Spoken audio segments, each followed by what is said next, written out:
அது அன்றைக்கு திருச்சியில நான் சொல்லும் பொழுது என்ன காரணம், நான் திமுக சின்னத்தில் நாங்க போட்டியிட்டது துரதிருஷ்டங்கிற சொன்னது வாஸ்தவம் தான். இல்ல, ஒரு கொடியோ சின்னமோ ஒரு கட்சியோடைய இயக்கத்துடைய அடிப்படை அடையாளங்கள். அப்படி இருக்கும் பொழுது ஒரு இயக்கம் தன்னுடைய சின்னத்துல இல்லாம இன்னொரு சின்னத்துல நிக்கிறது அது தன்னுடைய தனித்துவத்தை அது இழக்குது. அது மட்டும் இல்லாம முக்கியமான விஷயம் நான் சொல்ல விரும்புறேன். நானு ஒரு முக்கியமான விஷயம் பல மக்களுக்கு தெரியல.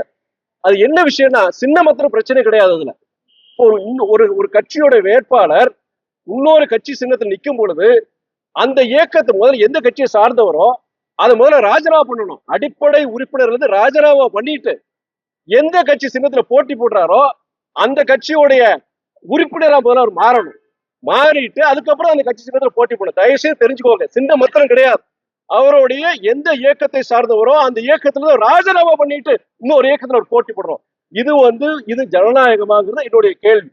எங்களுக்கு என்னன்னா, இது நீங்க கேட்கலாம், ஏன் அப்படி ஏன் நின்னீங்கன்னு கேட்கலாம். நாங்க கிட்டத்தட்ட 10 வருஷம் அந்த கூட்டணியில நாங்க தொடர்றோம். என்ன காரணத்துக்கான இந்த கூட்டணி சேர்ந்துங்கிற அந்த காரணங்கள் நாங்க தொடர்ந்தாங்க. தேர்தல் நேரத்துல கடைசி நேரத்துல இது ஒரு சர்ச்சையாகி, நாங்க பிடிவாதம் இப்படிதான் இருந்து சர்ச்சையாகி அதுக்கப்புறம் நாங்க ஒருவேளை அந்த ஒரு காரணமாக கருத்து வேறுபாடு காரணமாக வெளியே வந்து அதனால ஒரு சர்ச்சை வர வேண்டாம், கூட்டணி தலைமைக்கு ஒரு கஷ்டத்தை உருவாக்க வேண்டாங்கிற அதன் அடிப்படையில் நாங்க போட்டியிட வேண்டிய ஒரு நிர்பந்தம் ஏற்பட்டது. நான் அதை தான் சொன்னேன், தொண்டர்களுடைய மன குமுறல், நிர்வாகிகளுடைய மன வேதனையை எங்களுடைய துரதிருஷ்டம் சொல்லணும். இது தவறுங்கிறது நான் கண்டிப்பா இது தவறு நான் சொல்லவே மாட்டேன். இதுக்கு கண்டன சில பேர் பதிவுகள் போடுறாங்க செய்யறாங்க. இதை 1000 முறை நான் சொல்லுவேன். நான்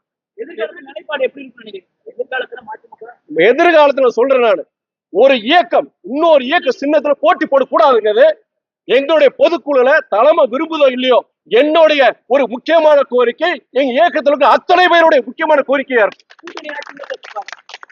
கூட்டணி ஆட்சிங்கிறது ஒரு கலெக்டிவ் ரெஸ்பான்சிபிலிட்டி. அது நல்ல விஷயமா பார்க்கணும். ஒரு கூட்டணி இருக்கும்போது ஒரு இயக்கம் தவறு செய்து வச்சுக்கோங்க, இல்ல ஒரு அரசாங்கம் ஒரு முடிவு எடுக்குது, அதுல ஒரு மக்களுக்கு எதிரான ஒரு நிலைப்பாடு இருக்குன்னா கூட்டணி இருக்கும்போது அதை தட்டி கேட்கறதுக்கும் அதை திருத்தறதுக்கும் ஒரு அதிக வாய்ப்புகள் இருக்கிறதுனால ஒரு collective decision making, collective responsibility இருக்கும்போது கண்டிப்பா அதுக்கு உண்டான ஒரு நல்ல விஷயமா பாக்குறேன்.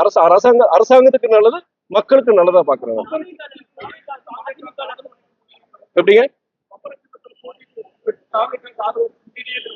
நீங்க வேற மாதிரி சொல்றீங்க? நான் துரதிருஷ்டம் சொல்றது, ஒரு இயக்கம் தன்னுடைய உறுப்பினர் அந்த கட்சி உறுப்பினர் பதவியை ராஜினாமா பண்ணிட்டு இன்னொரு கட்சியில சேர்ந்து அதுக்கப்புறம் அந்த கட்சி சின்னத்துல போட்டி போட்டுட்டு நீங்க சட்டப்படி பாத்தீங்கன்னா எங்களுடைய எம்எல்ஏக்கள் எங்க கட்சிக்காரே கிடையாது. இப்போ அவங்க இப்ப திமுக உறுப்பினர்கள். இப்போ இது எல்லா கட்சிக்கும் சேர்ந்துதான்.